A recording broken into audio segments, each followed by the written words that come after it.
Let's jump into today's real-life episode, audience. Have you ever walked up to a coffee counter in America, looked up at the menu, and your brain just completely stopped?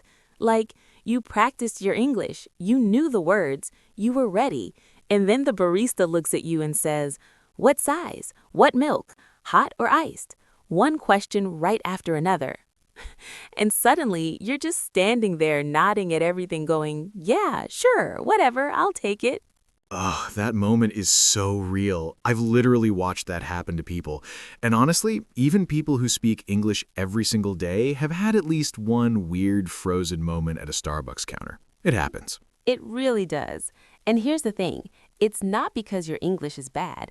It's because nobody ever sat down and explained how the whole coffee shop experience actually works in America. The words, the flow, the little phrases people use, the way the conversation goes, all of it.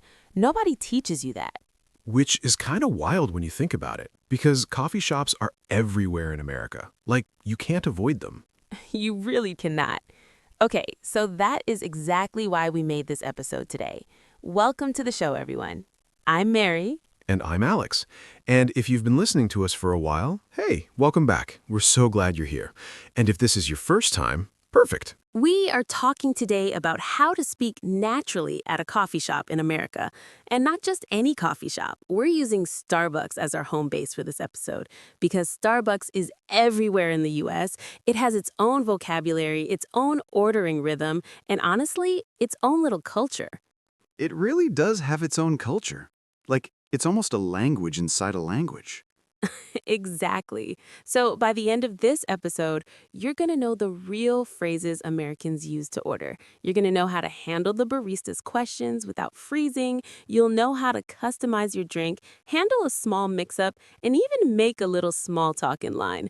All in natural, comfortable, real American English. Not textbook English, not phrasebook English. Real English. The stuff you'd actually hear inside a Starbucks on a Tuesday morning. And we're going to do mini dialogues, some repeat after me moments, a speaking challenge, and a whole section on what sounds natural versus what sounds like you pulled it out of a grammar book. Which, no offense to grammar books, but they are not going to help you at a Starbucks counter. They really won't. Okay, let's get into it. And then they walk into a Starbucks for the first time, and there are like 47 options on the menu, and the barista is already looking at them waiting. Right? The pressure is real. And here's what makes Starbucks specifically a little tricky. They have their own size names, their own ordering system, their own customization culture. And the barista is going to ask you a series of quick follow-up questions the moment you open your mouth.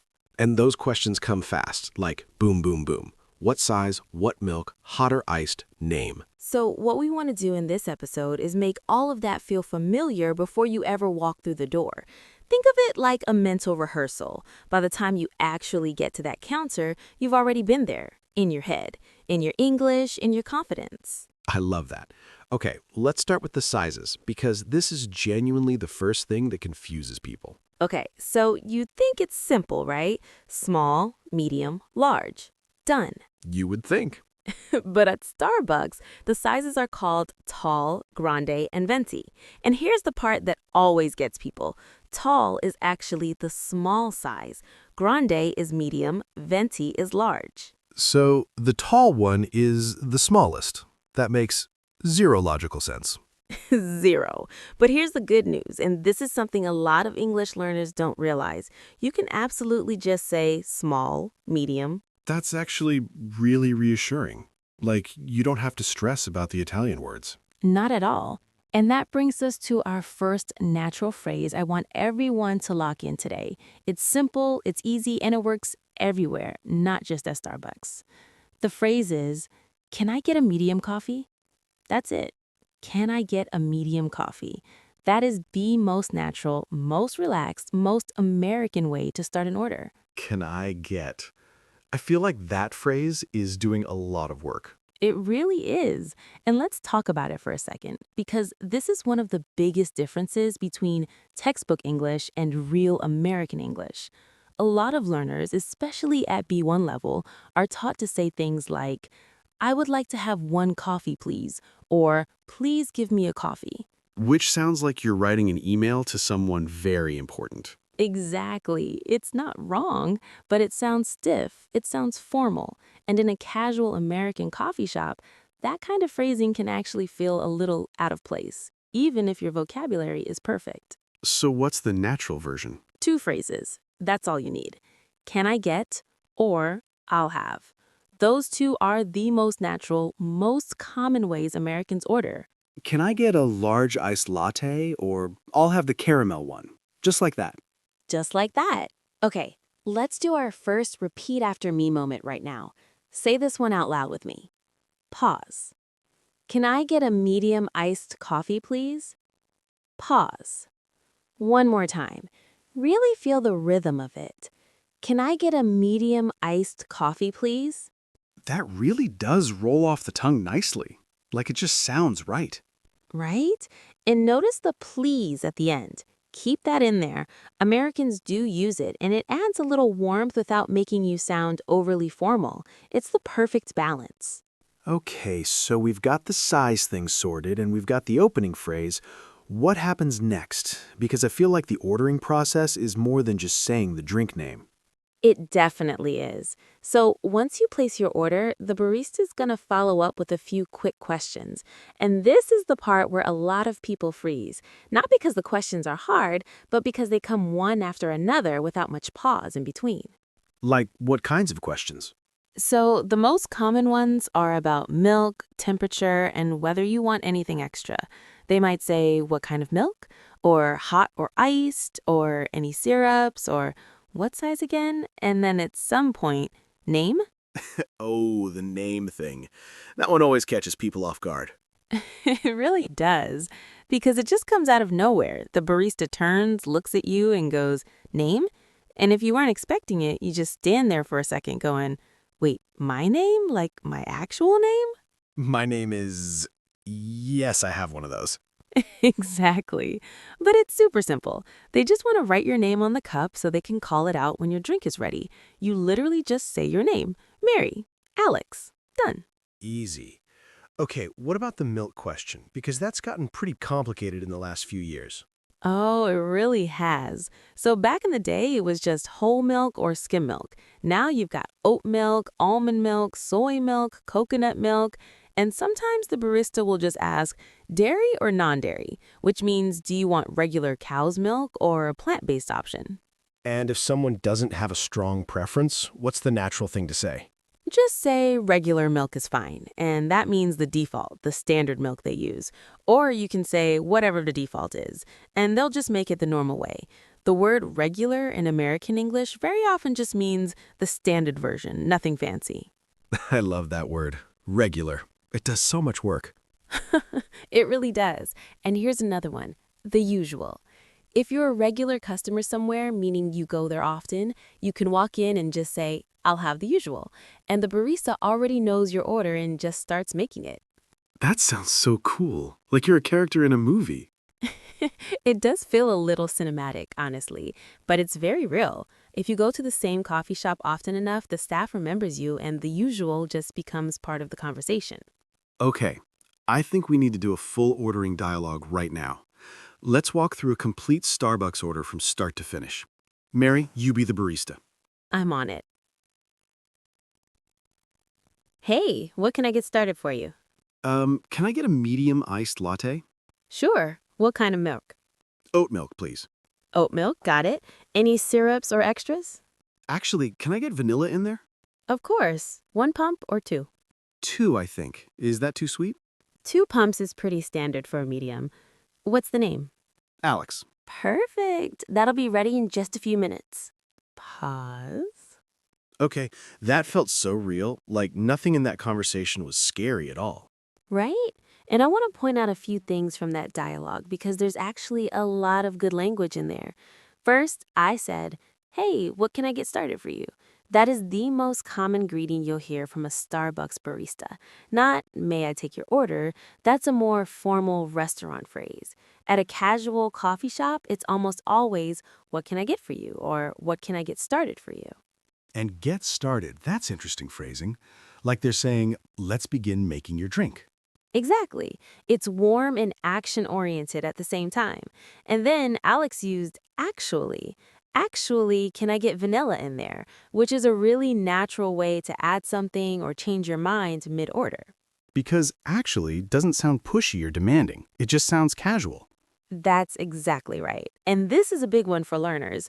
A lot of people think actually sounds like you're correcting someone or being confrontational. But in American casual speech, actually is very often just a soft little add-on, like actually make that a large. Actually, I changed my mind. It just means you're adjusting something and it sounds relaxed and natural. Good tip. Okay, I want to get into the wrong versus natural section because I think this is where people really have those aha moments. Yes, let's do it. Give me the textbook version first, Alex. Okay, so imagine a learner walks in and says, "Hello, I am wanting one coffee with milk. What is the price?" Okay, so that's understandable, completely. But let's break down why it sounds a little off. First, I am wanting. In English, want is what we call a stative verb, which just means it describes a state, not an action. So Americans don't usually say, I am wanting. They just say, I want. Or even better, I'd like. Or can I get? So, I am wanting coffee just sounds a little unnatural to an American ear. It does. It's not a huge mistake, but it's one of those things that signals to a native speaker that the person learned from a grammar book rather than from real conversation. And then, what is the price? That's technically fine, but at a coffee shop, the more natural version is just, how much is that? Or even just, how much? Short, direct, normal. So the full natural version would sound something like, "Hey, can I get a coffee with milk? How much is that?" Perfect. That sounds like a real person, just like that. And what about when the barista asks for here or to go? Because I feel like that phrase trips people up. Oh, it does. So for here or to go just means, are you staying inside the coffee shop to drink it, or are you leaving and taking it with you? And the natural responses are just, for here, or to go, please. Super simple. You might also hear, I'll take it to go, or I'm staying, actually. And in some places, they might say dine in or takeout, right? Which is basically the same thing. Exactly the same thing. You'll hear that more at fast food places. At coffee shops, it tends to be for here or to go. But here's a really good general strategy. Whatever phrasing the other person uses, just mirror it back. If they say for here or to go, you say to go, please. You don't have to create your own structure from scratch, just borrow theirs. Oh, that is such a good tip. Just mirror the structure. It's honestly one of the most underrated conversation strategies for English learners.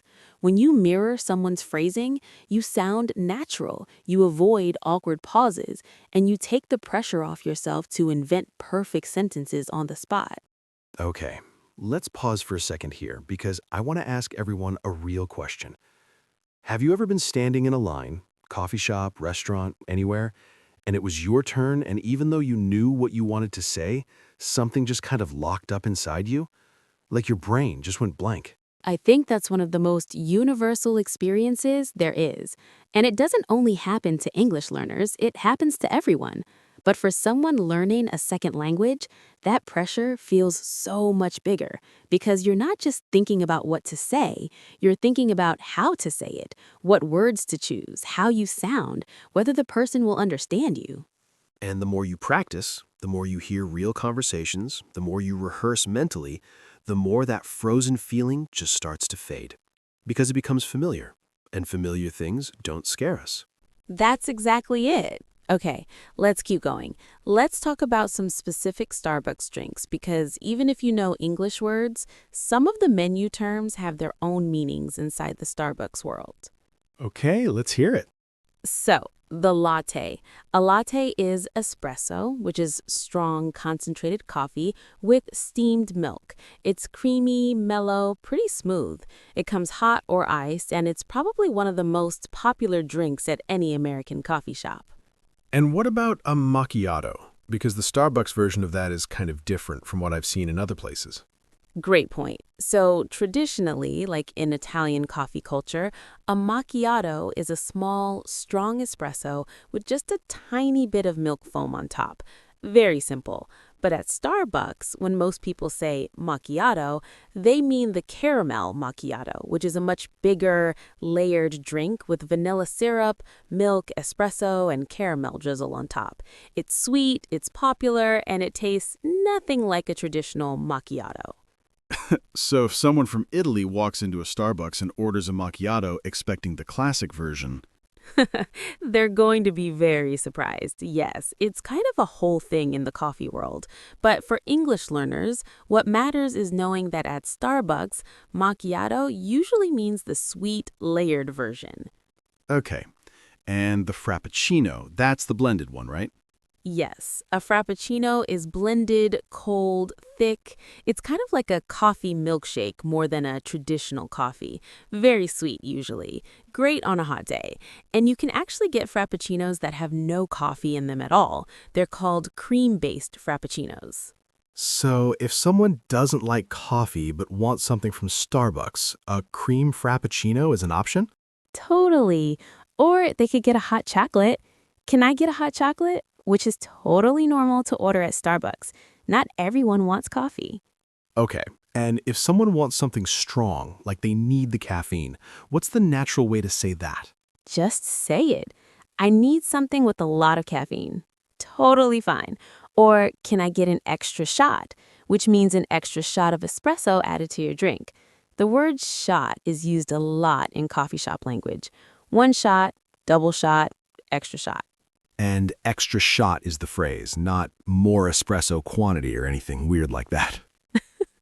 Please don't say more espresso quantity. Just say extra shot. Clean, fast, natural. Everyone knows exactly what you mean. Perfect. And what if someone wants their drink less sweet? Because Starbucks drinks can be really sweet if you don't say anything. So the natural phrase is, can you make it a little less sweet? Which tells the barista to use fewer pumps of syrup. You can also say light on the syrup or half the syrup, please. All of these are completely normal requests. Starbucks is very used to customization. And what about milk customization, like swapping it out? The word you want there is swap. Can I swap the milk for oat milk? Swap just means exchange one thing for another. It's a great everyday. And light ice. We should mention that one too. Yes, light ice means less ice in the cup, which means more drink. A lot of regular Starbucks customers ask for this because sometimes the default amount of ice is pretty generous and you end up with a cup that's half ice. Which, not great when you paid $5 for a coffee. Not great at all. So light ice or easy ice, both of those work. And if you want no ice at all, just say no ice, please. Okay, let's do another repeat after me. This one's for when you want a recommendation from the barista. This is such a useful one. Ready? What do you recommend if I like something sweet but not too strong? Say it one more time with me. What do you recommend if I like something sweet but not too strong? That question is so good because you're giving the barista actual information to work with. You're not just saying, what's good? You're saying, here's my taste, here's my preference, help me find the right thing. And baristas at Starbucks genuinely enjoy helping customers find the right drink. They're not annoyed by questions. A lot of them are real coffee enthusiasts who love talking about the menu. So please, don't be afraid to ask. I feel like a lot of learners assume they'll be bothering the person behind the counter. That is such a common worry. And the truth is, in American customer service, especially at a place like Starbucks, questions are completely expected. The person in line before you might have a 6-modification custom order. Your one simple question is nothing. 6 modifications. That's a real thing. Oh, it absolutely is. Some people's Starbucks orders are practically essays. Okay, let's shift a little because I want to talk about what happens when something goes wrong. Because at some point, your drink is wrong, or the barista mishears you, or you realize you ordered the wrong thing. What do you actually say? This is so important because a lot of learners freeze in this moment, not because of language, but because they don't want to seem rude or difficult. And the key is to be direct but warm. Americans are pretty comfortable being direct in these situations, not aggressive, just clear and friendly. So what are the natural phrases? You might say, "Hey, I think this might be wrong. I ordered the ice version." Or, "Sorry, I actually asked for oat milk." Or just, "I think there's been a mix-up." That last one is great because it doesn't blame anyone.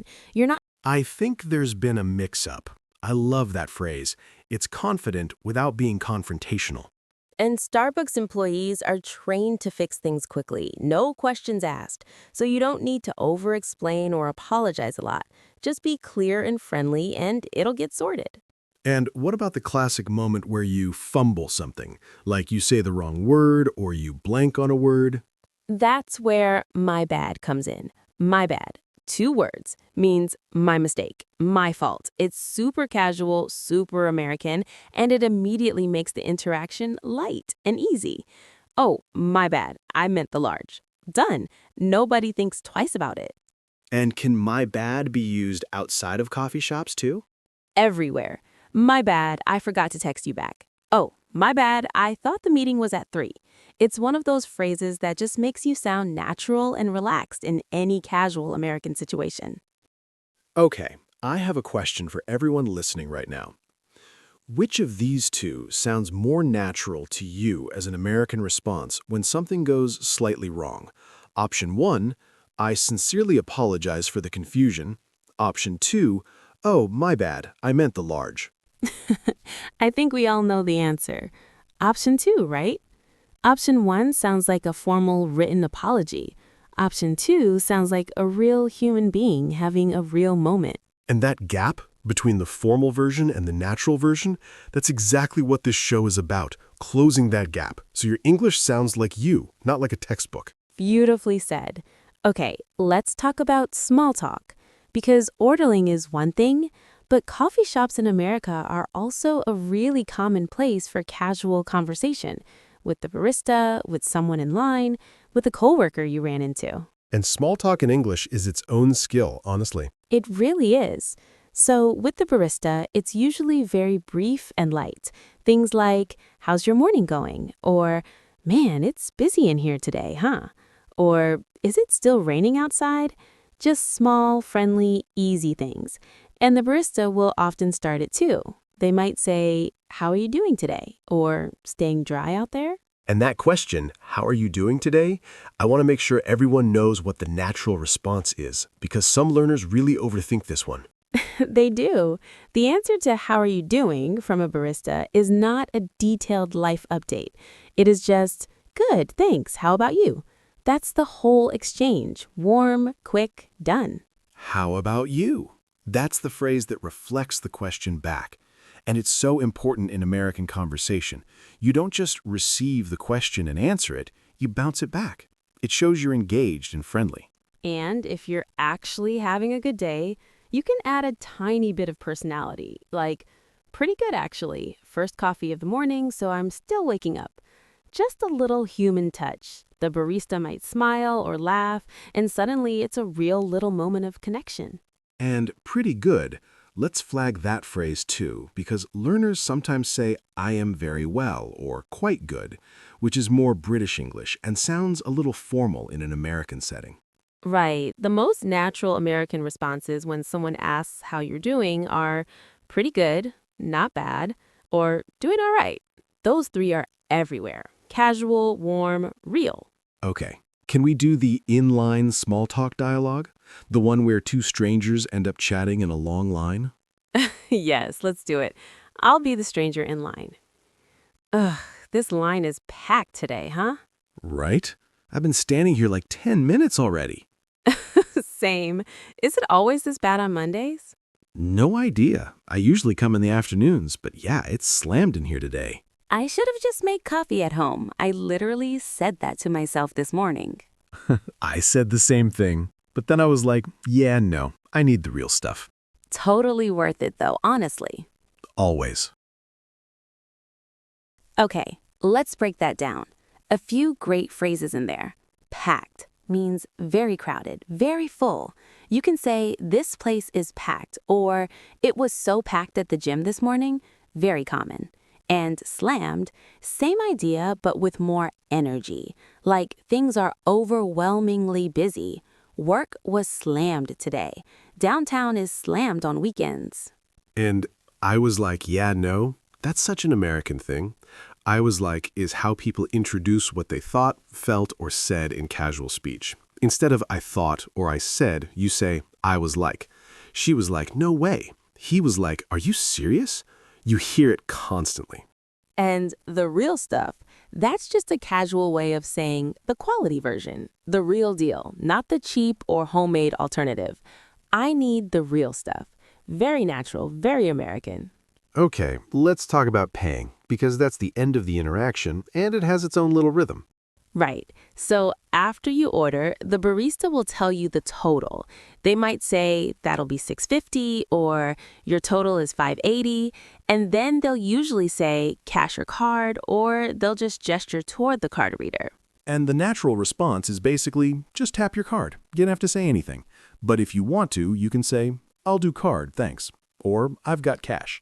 And after you pay, they'll usually say, your drink will be right out. Or, we'll call your name when it's ready. And the perfect response to that, 2 words. Sounds good. That's it. Sounds good. Let's talk about this phrase for a second, because it is everywhere in American English. You'll hear it all day, every day. It's basically the verbal thumbs up. Whenever someone tells you something and you're okay with it or you agree, sounds good is your answer. I'll meet you there at noon. Sounds good. We can reschedule to Thursday. Sounds good. Your order will be about 5 minutes. Sounds good. It's like the all-purpose American yes. It really is. And then at the end, when you pick up your drink and you want to say goodbye, the most natural American phrase is, thanks, have a good one. And the response to that is just, you too. Clean, warm, done. Thinking, have a good one, not have a good day? Both work. Have a good day is perfectly natural too. Have a good one is just a little more casual, a tiny bit more American sounding. They're basically the same energy. Okay, let's do a quick walkthrough of some other words you'll run into inside a Starbucks. Not ordering phrases this time, just vocabulary you'll see, hear, or need to use while you're there. Good call. So, to-go cup. That means the paper cup with the plastic lid designed for walking around with. If your drink comes in a ceramic mug for sitting in the shop and you need to leave, you can say, can I get a to-go cup? And they'll transfer it. Sleeve, that's the cardboard wrap around a hot cup that protects your hand from the heat. You usually don't need to ask for it. They put it on automatically, but if yours doesn't have one, you can say, can I grab a sleeve? Totally fine. Straw. If you need one for an iced drink, you'll often find them at the pickup counter or the condiment bar. You can just grab one. And the condiment bar? What is that exactly? So the condiment bar is that little station you'll see in most Starbucks, where you can add stuff to your drink yourself. Sugar packets, regular, raw sugar, stevia, different milk options in little creamers, cinnamon powder, vanilla powder sometimes, stir sticks. It's there for you to use freely after you get your drink. It's a little overwhelming the first time, honestly. It really is. You walk over there not sure what anything is, but now you know what it's called, and you'll recognize it when you see it. Okay, everyone, we are getting close to the end of today's episode, and I think it's time for the speaking challenge. Yes, here it is. This is your moment. I want you to build your own Starbucks order right now. Out loud if you can. Include the size, the drink name, any customization you want, and how you'd say thank you at the end. Something like, can I get a large iced vanilla latte with oat milk, please? Thanks so much. Have a good one. But make it yours. Make it something you'd actually want to drink. Say it out loud at least twice. Feel the rhythm of it. Own it. And when you've got your order ready, drop it in the comments below. We want to see what everyone's ordering. And we do genuinely read every comment. Every single one. Okay, let's do our natural recap. Alex, let's just talk through the big stuff like we're telling a friend what they learned today. Okay, so size is first, tall is small, grande is medium, Venti is large. But you can just say small, medium, large, and it works perfectly fine. Opening phrase. Can I get or I'll have? Those are your two most natural American ordering phrases. Not I would like to have or please give me. Just can I get a medium iced latte? Done. The barista's going to ask you about milk, temperature, and extras.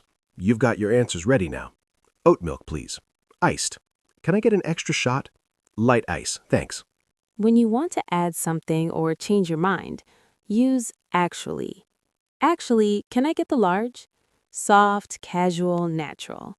When you make a small mistake, my bad. Quick, friendly, American. Small talk in line? It's so packed in here today. Or it's slammed. Those two words alone will make you sound like a regular. And when someone asks how you doing, pretty good, thanks. How about you? Bounce it back. At the end, pick up your drink, say thanks, have a good one, hear you too, and walk out feeling great. And honestly, the most important thing from today, don't stress about perfection. Americans at coffee shops are not listening to every word you say, trying to find mistakes. They want to make your drink, have a nice moment with you, and send you on your way. So come in with your phrases, speak with confidence, and trust yourself. You've done the work today. You've practiced the phrases. You've heard the dialogues. You know the vocabulary. The only thing left is to walk in that door and do it. And you absolutely can. All right, before we close, real quick, if this episode helped you today, we would love it if you hit that like button and subscribed. It genuinely helps us keep making this kind of content. And here's what we want you to do in the comments. Write your full Starbucks order using the phrases from today. Something like, can I get a medium iced caramel latte with oat milk, please? Let's see what you've got. We'll be reading every single one. And if you've got a coffee shop story, a funny moment, an awkward one, a proud moment where you nailed your order and felt great, share it. We love those. All right, everyone, that is a wrap on today's episode. Thank you so much for spending your time with us. Go get yourself a coffee, practice those phrases, and we'll be back very soon. See you next time. Take care, everyone.